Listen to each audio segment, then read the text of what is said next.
இன்றைக்கி சீம கத்திரிக்காய் பருப்பு சாம்பார் செய்ய போகிறோம். வாங்க பார்க்கலாம். குக்கரில் பருப்பு போட்டு வச்சுருக்கேன். வெந்தயம், சீரகம் இது போட்டுக்கலாம். சீம கத்திரிக்காய், பச்சை மிளகாய், பூண்டு, ஒரு வெங்காயம் இது போட்டுக்கலாம். 2 தக்காளி இதையும் போட்டுக்கலாம். இப்போ கொத்தமல்லியோட தண்டு போடலாம். கொத்தமல்லியோட தண்டு போடுறதுனால நல்லா அந்த பருப்பு கடையும் போது நல்ல வாசனையாக இருக்கும். மஞ்சள் தூள் ஒரு 1/4 ஸ்பூன் அளவு போட்டுக்கலாம். இப்போ இந்த பருப்பெல்லாம் நல்லா கொதி வந்த பிறகு குக்கர் மூடி போட்டு 2 விசிலுக்கு வச்சிடலாம். இப்போ பருப்பு காய் எல்லாமே நல்லா வெந்துருச்சுங்க. இதை கடைஞ்சிடலாம்.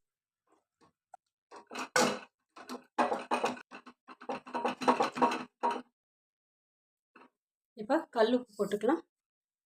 சாம்பார் பவுடர் 1/2 ஸ்பூன் அளவு போட்டிருக்கேன். புளி ஒரு சின்ன நெல்லிக்காய் சைஸில் கொஞ்சமாக எடுத்துருக்கேன். இப்போ இது ஒரு முறை கலந்து விட்டுக்கலாம். குழம்போட திக்னஸ் பார்த்து தண்ணி ஊற்றிக்கோங்க. இதில் காய் எல்லாமே நல்லா கடைஞ்சாச்சு. குழம்பு நல்லா கொதி வந்துருச்சு. தாளிப்பு போட்டுடலாம்.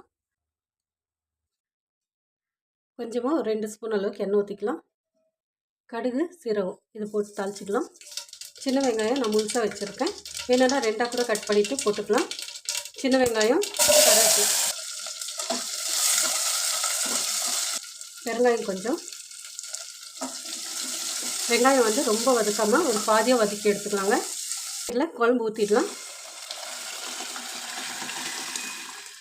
கடைசியாக கொஞ்சம் கொத்தமல்லி போட்டுக்கலாம். சீம கத்திரிக்காய் பருப்பு சாம்பார் ரெடி ஆகிடுச்சு. இந்த மாதிரி நீங்களும் செஞ்சு பாருங்கள்.